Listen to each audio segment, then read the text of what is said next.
Bastará con decir que soy Juan Pablo Castel, el pintor que mató a María Iribarne. Supongo que el proceso está en el recuerdo de todos y que no necesitan mayores explicaciones sobre mi persona. Y así con esta introducción tan chingona empieza el libro del que vamos a hablar hoy, El túnel de Ernesto Sabato.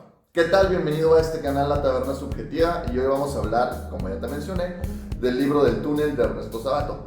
Antes de platicarte qué fue lo que me pareció este libro, se me hace que sería muy interesante platicarte el contexto en el que lo estoy leyendo. La verdad es que yo soy nuevo, completamente nuevo en leer autores latinoamericanos. Soy completamente nuevo en esto del boom latinoamericano. Yo he leído muchos autores extranjeros, me gusta mucho la novela de terror, me gusta mucho la fantasía, la ciencia ficción. Te puedo mencionar los más conocidos como Stephen King, Tolkien, Brandon Sanderson, Isaac Asimov, etcétera, etcétera, etcétera. Pero nunca me había metido en este mundo latinoamericano. Y este libro se me hizo una muy buena carta de presentación. La verdad es que me gustó, me atrapó por un buen momento y me dio una muy buena impresión. Entonces estos meses me voy a dedicar a conocer un poco más de esta literatura, ya les estaré dando mi opinión.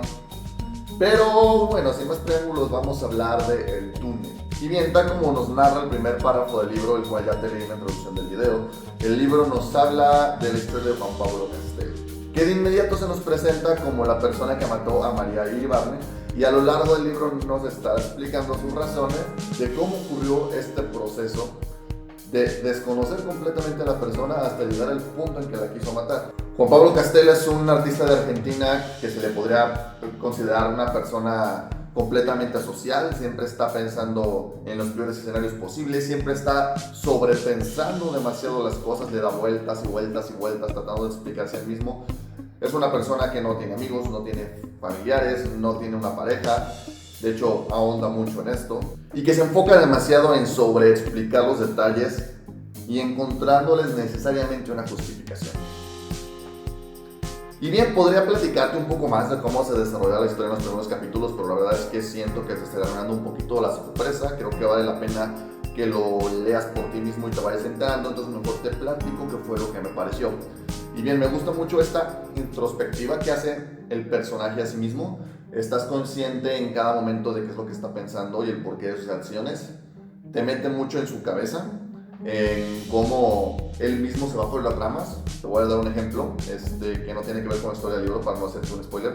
Por ejemplo, puede estar pensando en el cuadro de un pintor y después esa historia le recuerda a cuando él estaba chico estudiando pintura, y después eso le recuerda a los cigarros que estaban allí, después te explica la historia de los cigarros.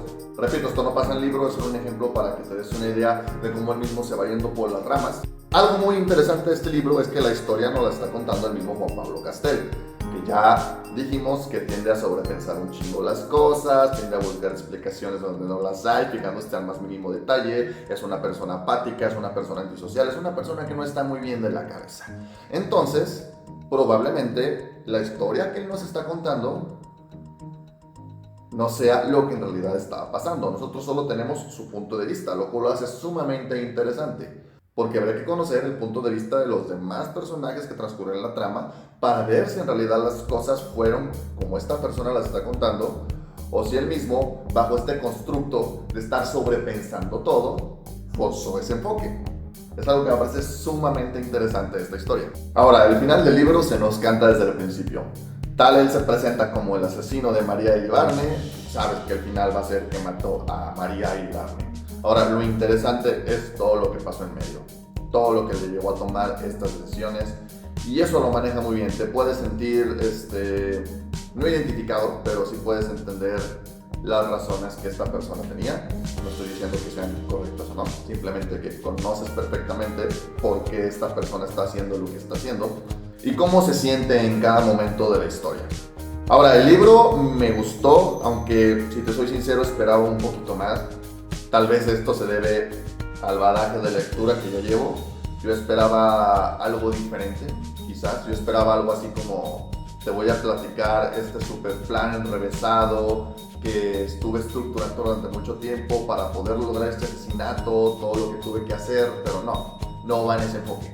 El enfoque del libro es más bien, te voy a dar las razones de por qué lo hice y qué es lo que estaba sintiendo. Entonces, ahí fue error mío por tener unas expectativas muy diferentes a lo que el libro me iba a ofrecer. De todas maneras, es un libro que me gustó, es un libro que les recomiendo. Si igual que yo están entrando a esta lectura de lo que son autores latinoamericanos, seguramente si ya han leído otros esto les va a gustar. No sé, voy a ponerme a leer un poquito más de eso en estos días para estarles platicando.